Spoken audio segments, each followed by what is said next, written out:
Welcome back to the Garza Gaming Channel. Today we're going to talk about the 10.4 update, right? Now there's a lot to cover, so let's not waste any time. Let's get into it.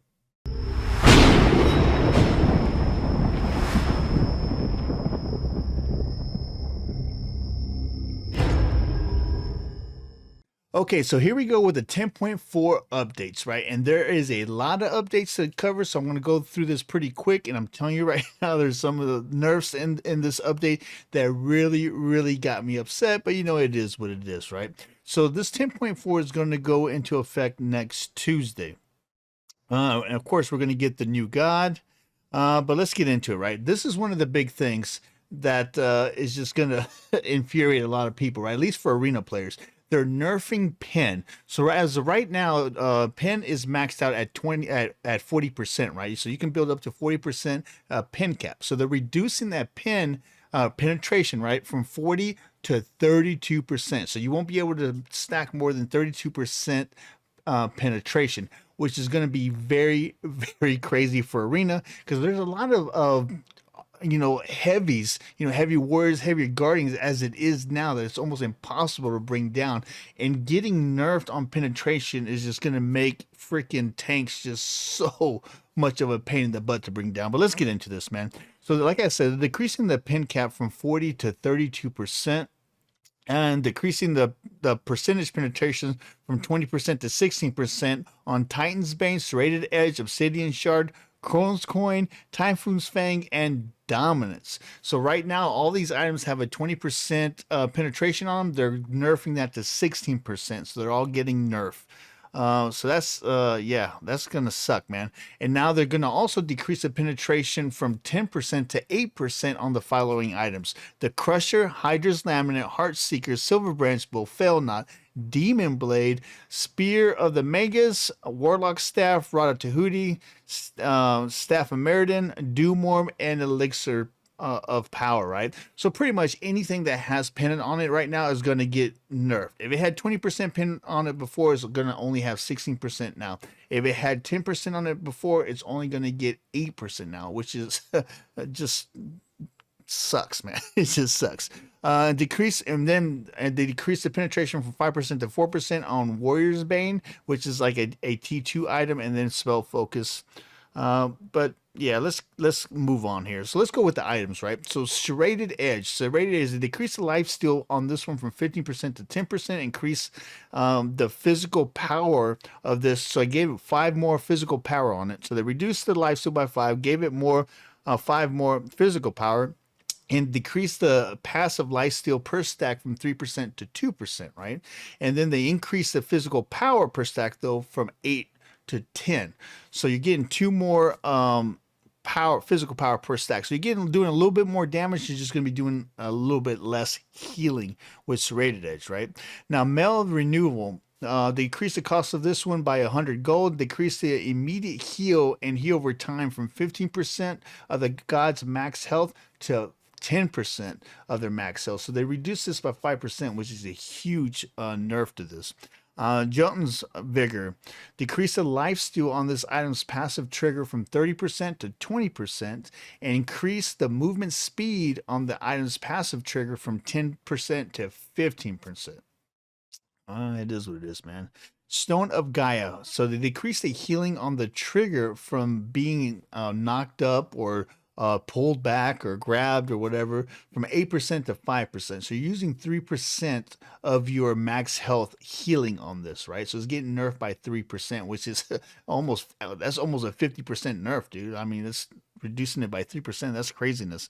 And then decrease the passive healing from 0.5% of your max health every second to 0.35%. So for those that were using this on Hercules, I think Hercules is going to be a little bit more or less tanky now, right? When you use this item.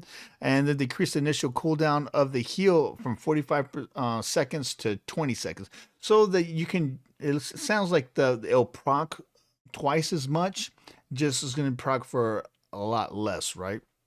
And then Titan Steel, the starter, Titan Steel, they increase the healing reduction on this one. Increase the healing reduction on this one from 15% to 20%. So it looks like I got a little bit of a buff by 5%, which is really nice. And increase the healing from passive the healing passive from 100% to 120% of the healing prevented. So that's pretty cool.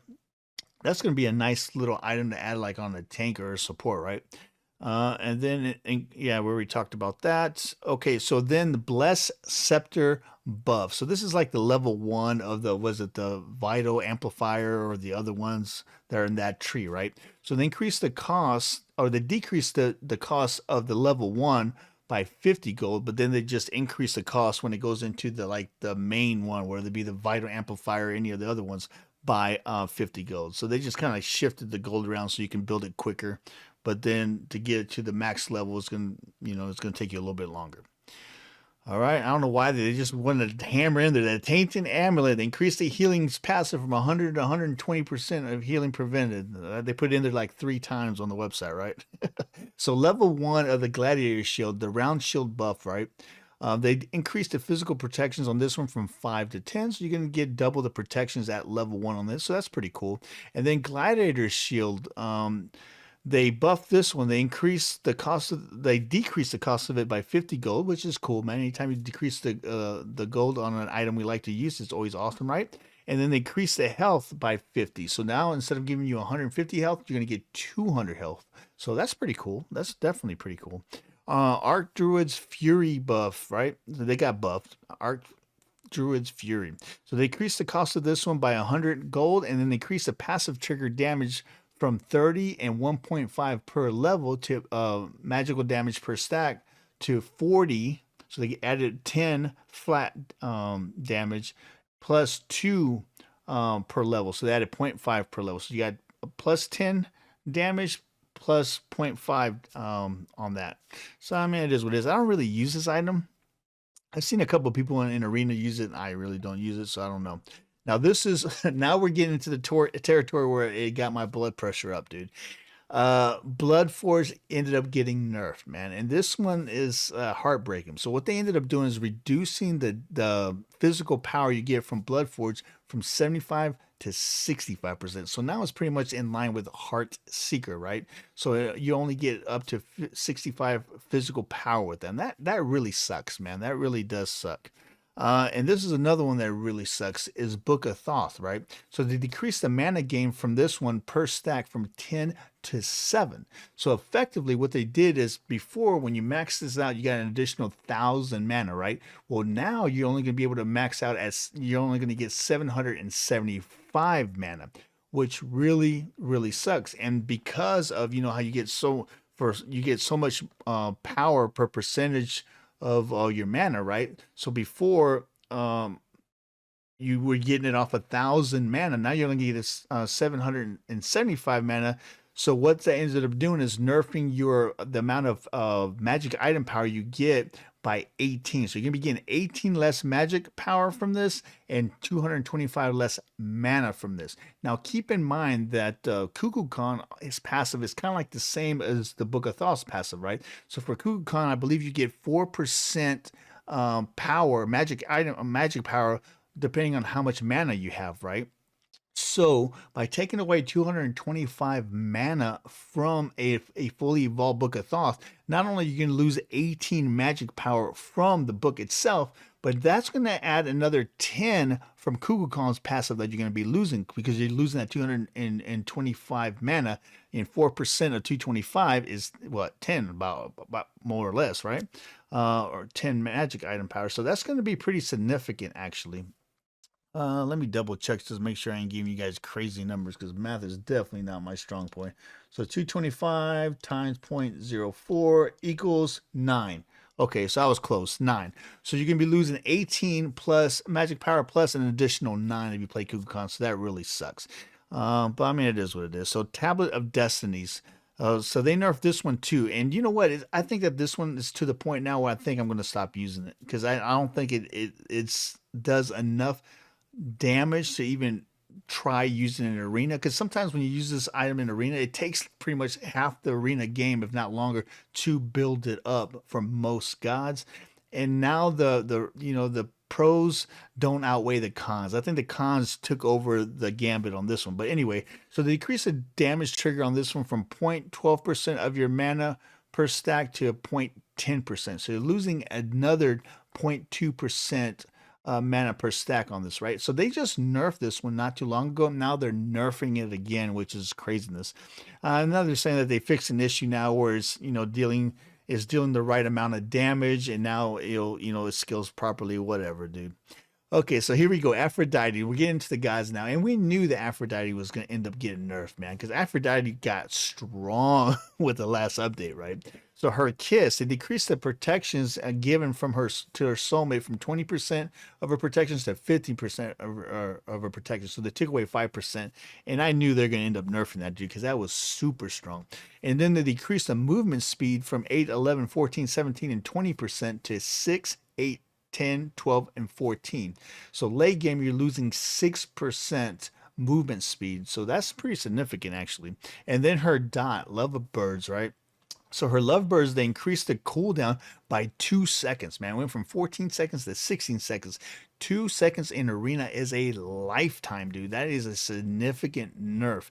And then decreased the cooldown reduction to allies and self from 0.25 to 0.2 per stack. And then decrease the base heal per stack from 9, 12, 15, 18, and 21 to 7, 10, 13, 16, and 19. So a little bit of a nerf there too. So yeah, Lovebird's got a pretty significant nerf, dude. Now Guan Yu, he also got nerfed. His conviction, they decreased the healing from 30, 50, 70, 90, and 110 to 20, 40, 60, 80, and 100. So yeah, I mean, it is what it is. Chronos, what did he say?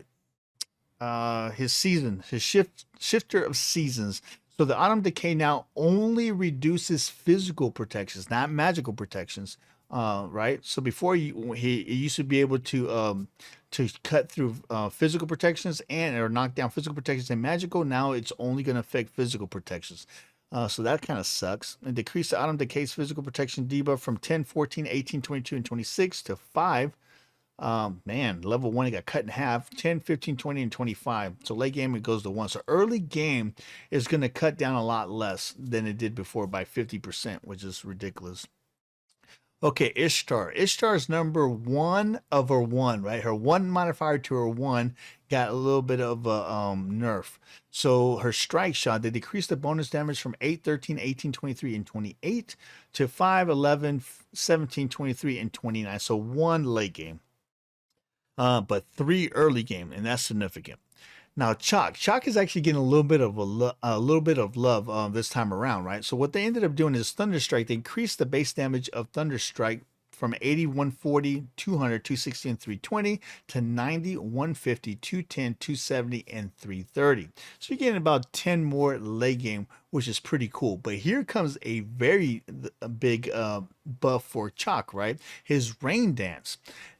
They added magic reduction or a magic debuff and physical debuff protections on this. So now enemy gods within this area of effect now have their physical and magical power decreased. I'm sorry, not the protections, but their power decrease. So you're going to be doing a lot. If you get a group that's in this rain dance, they're going to be doing, 10% less damage. So that's pretty significant, man. That is a pretty nice addition to rain dance. And Chuck hasn't had gotten any love in a while, so that's pretty cool, man.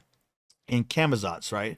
His screech. The enemy gods hit by this effect are now revealed to Camazotz and the entire team instead of just him for 15 seconds, dude. 15 seconds is a very long duration. This is going to be a very nice and welcome buff to Camazotz, because now your whole team can see people in that freaking mana core grass, right? Because y'all know arena is only like this big, and being able to put 3 slabs of grass in the middle of arena and making a golf course in the middle of arena is just a pain in the butt. So this is actually going to help to counter that invis grass from the mana core. So that's going to be pretty cool, man. And then Vampire Bats, increase the slow on this one from 30% to 40%. Devour, increase the cooldown from 15, or reduce the cooldown from 15 seconds to 13 seconds, which is really good. I really think that we're going to probably see a little bit more Camazotz played in Arena after this update. Now, Hell, you would think that they nerfed Hell, but they actually gave her a little bit of a buff, which blows my mind, because Hell right now in Arena is very strong.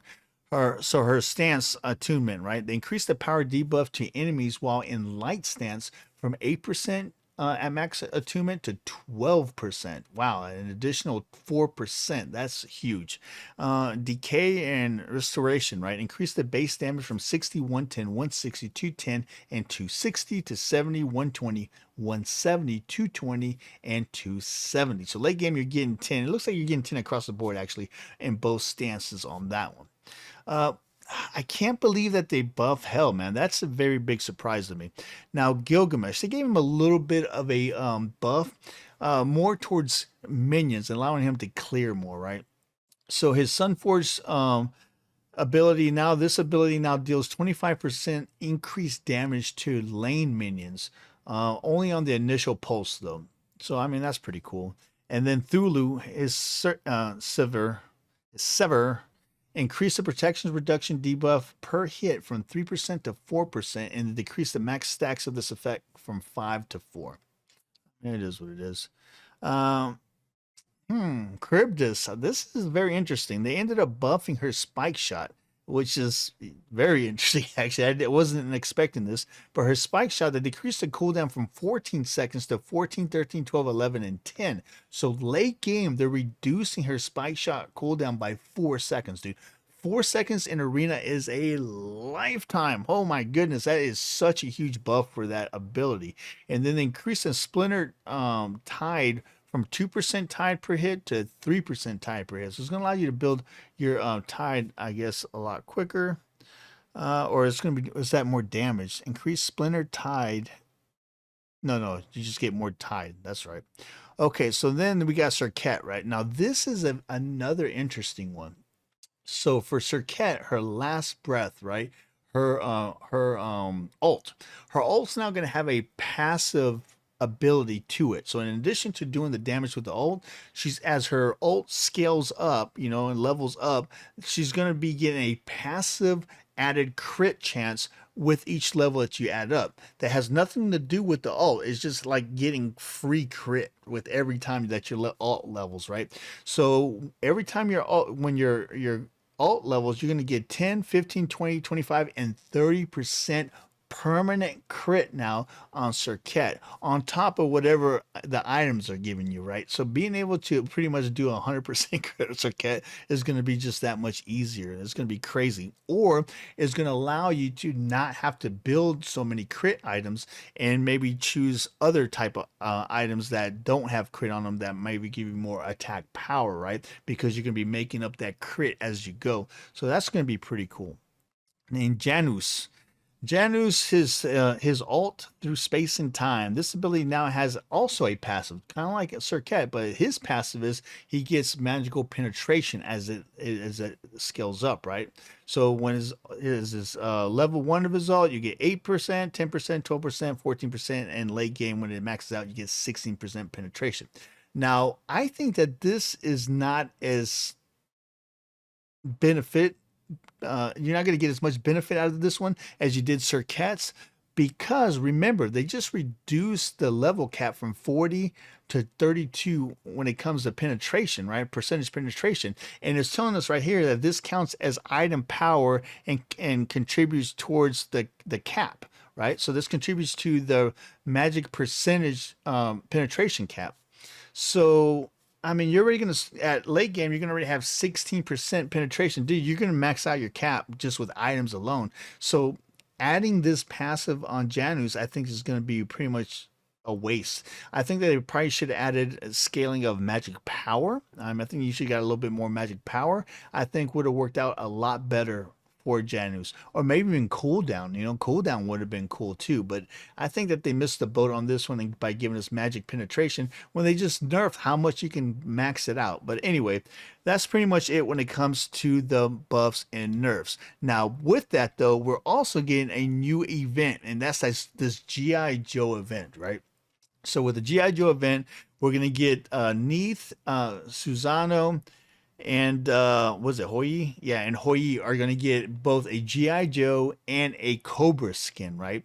So that's going to be pretty cool. So Neith is going to get the Baroness and Scarlet, And then you're gonna have Susano that's gonna get Snake Eyes, which is really cool, and his brother Storm Shadow. And then Hoi Yi is gonna get Cobra Commander and Duke. So that's gonna go live also on Tuesday. You know I'm gonna have to get it. So I've been actually working on a Neath build in order to take advantage of that Baroness and or Neat or Scarlet, depending on which one I use. I'll probably end up using the Baroness now because she looks really cool.